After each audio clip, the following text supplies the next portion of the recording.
자, 방금 보신 것처럼 이번 대법원 판결로 부산에서도 2천여 명의 노동자들이 생활임금 적용을 받을 것으로 보입니다.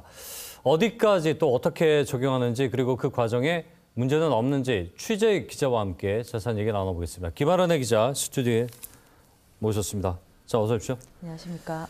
자, 생활임금제도 일단은 어떤 제도인지 먼저 다시 한번 설명을 해주시고 부산에서는 어떻게 적용되고 있는지도 설명 부탁드립니다.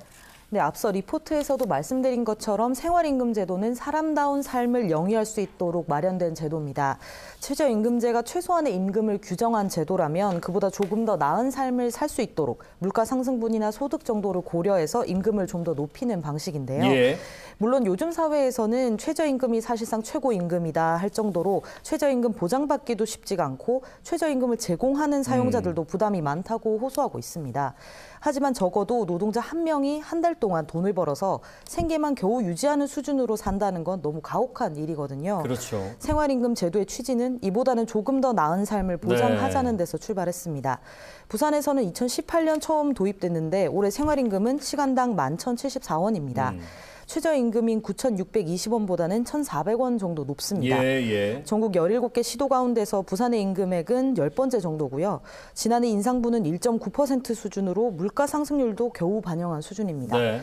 앞으로 조례에 따라 공공기관과 공공기관 자회사 소속 노동자, 시로부터 사무를 위탁받은 업체 소속 노동자 등 민간 분야로 그 혜택이 넓어질 것으로 자, 보입니다. 최저임금제라는 것은 나라에서 최저임금위원회에서 결정을 하는 것인데 그것이 이제 부족하니까 각 시마다 또는 도마다 조례를 근거로 하여서 생활임금제라는 것을 운영을 한다는 거죠. 네, 그렇습니다. 자, 이 대법원 판결, 그러니까 조례 개정안 재의결을 두고 대법원 판결에서 시의회와 시가 소를 했는데 시가 패소를 했죠. 그러면서 생활임금에 대해서 부산시의 재량권이 확인된 것이다.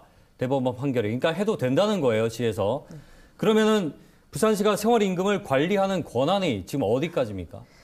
네, 앞서 말씀드린 이 생활임금의 적용 대상 그리고 이듬해 생활임금 인상에 모두 부산시 생활임금위원회에서 결정합니다. 예. 부산시 생활임금위원회는 공무원과 전문가 등 11명을 위촉해서 매년 9월쯤 열리는데요. 시장이 임명하고 노사 인원은 규정이 없습니다. 예. 최저임금위원회에서 정부가 노조와 사용자 측을 각각 동수로 정하는 것과는 상당히 그러네요. 대조적인데요. 네네. 또 시에서 전문가들을 선임하다 보니 부산시의 우호적인 전문가들로 구성될 수 있다는 우려도 높습니다. 네. 실제 올해 생활임금액을 두고 일부 노조 측에서는 인상폭이 너무 작아서 실효성이 떨어진다고 항의 집회를 열기도 했는데요. 예. 의견이 고루 반영되지 않았다는 뜻이기도 하죠.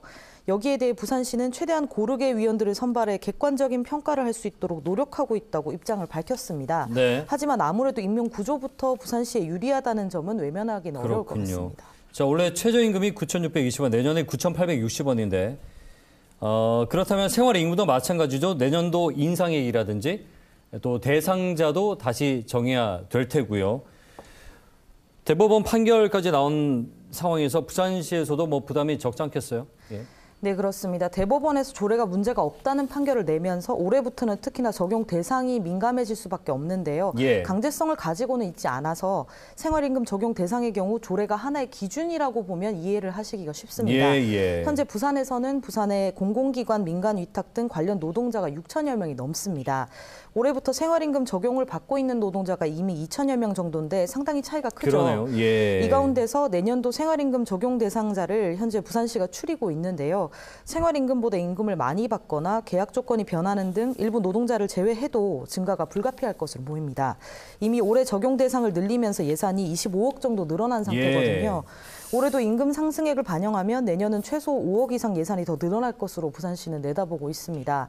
예산이 계속 늘어나면 당연히 시에도 부담이 될 수밖에 없겠죠. 예. 결국 생활임금위원회는 이 같은 부분을 모두 고려해야 하는데 앞서 말씀드린 것처럼 부산시가 임명하는 전문가들과 공무원들이 위원회 다수를 차지하고 있거든요. 예. 이 때문에 전문가들이 노조 대표 수를 좀 늘려서 다양한 의견을 들어야 공정성을 담보할 수 있을 것으로 내다봤습니다. 일단은 또 최저임금과 유의미한 격차가 또 있어야 이 제도 자체가 또 의미가 있을 테고요. 네, 그렇죠. 시에서는 역시나 예산이 부담인데 이 부분도 좀 유연하게 해결이 돼야 앞으로 이 생활임금제가 또 구별로도 자리 잡지 않을까라는 생각이 드네요. 예.